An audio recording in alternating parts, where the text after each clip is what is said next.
All right, what's going on, everybody, man? Breaking news from Chad Simmons on 3.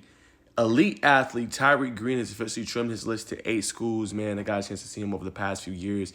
He's gotten better and better. Transferred over from Cale High School, over to Buford this past year and absolutely balled out, had a magnificent season for the Wolves. All right, now I want y'all to see his stats on defense, as we just talked about. 5 interceptions this past season for the Buford Wolves.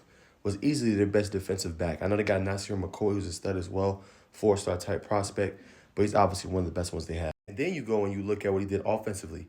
527 yards rushing, 8 touchdowns. And remind you that Buford does everything. They have a system in place.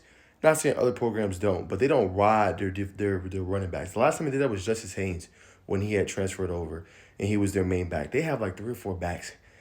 Irvin, they got so many guys. They rotate in and out of that lineup. This past year, Justin Baker, excuse me. They have so many guys they rotate in and out. So for him to even have that many yards and touchdowns just says a lot about his dynamic ability. And I showed you what he could do defensively. Finished with 28 tackles this year, 5 interceptions. He just has a nose for the football. So it's going to be interesting to see on the next level. I feel like he wants to play, obviously, defensive back. When he was at the Under Armour camp we seen last week, he was there as a defensive back. But the kid can do so much with things well, man. He might be one of those gadget guys you see getting a couple plays on offense as well. All right, so that's an overall synopsis of, obviously, Tyriq Green and what he could do on the gridiron. As you guys can see, the kid's legit. He do a lot of different things well. But let's go over his top 8. I know I got some people that follow me from Tennessee. I know I got some Georgia fans and Florida fans as well. So this is the top 8. Auburn, Florida State, Miami, Tennessee. You got USC, Ohio State, Georgia, and Florida. All really good options, I would say, especially for what he can do and how dynamic he is on the football field.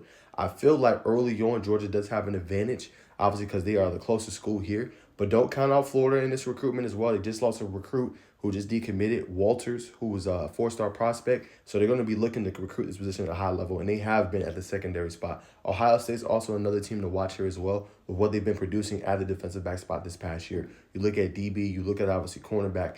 They recruit also at a high-end level. They just landed, obviously, the kid from Cartersville who's going to come in now. But they always recruit and they develop at a high-end level as well. And then another team, Auburn. Auburn's another team that recruits really well the defensive back position. And they also, being able to develop at an elite level. Go look at Jalen Crawford. He's going to be one of the best DBs coming into next year. Not just the SEC, I think, let alone in the country, right? And think about it. He came from Georgia. He came from Parkview High School and went to Auburn. So it could be that in that same kind of spot if, obviously, you Tyriq Green. So he has a really good pick. And then last but not least, obviously, you talked about Georgia.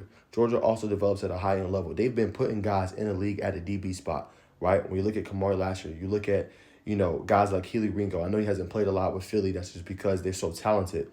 When you look at the safety spot, Malachi Starks was going to be one of the best safeties, going into this draft and prospects, and what he was able to do, All-American, Jim Thorpe finalist, et cetera, et cetera. So all these would be pretty good bets, as far as the schools he go to. But we're going to find out where he decides to go, but I want to give y'all an update. This is the top 8 via Chad Simmons, and I think a really good top 8 of programs as well. And as y'all know, recruiting is heating up. It is dead period, but these kids are now starting to kind of finalize, break down a lot of their lists, in their top 8 and their top programs. And then obviously the official visits. That's what's going to be to watch. That's when you know how legit your offer is. If you are, or if that guy has an official visit to set program, that means 1, they're high on the prospect list. 2, they like the relation that they built with obviously the program the prospect does. And 3, that program really wants him. So that's something that's going to be to watch too when people start setting up the OVs. That's already been happening. And things like that. So that's going to be a continuing thing to watch going forward. But comment below, all the fans, all the programs that follow me, where do you want to see Tyriq Green land?